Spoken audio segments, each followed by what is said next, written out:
بسم الله الرحمن الرحيم والذين لا يدعون مع الله إلها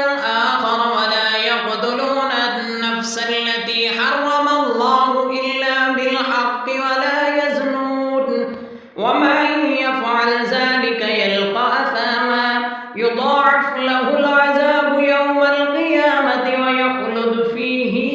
مهانا إلا من تاب وآمن وعمل عملا صالحا فأولئك يبدل الله سيئاتهم حسنات وكان الله غفورا رحيما ومن تاب وعمل صالحا فإنه يتوب إلى الله متابا والذين لا يشهدون الزور وإذا مروا باللغو مروا كراما والذين إذا ذكروا بآيات ربهم لم يخروا عليها سما وعميانا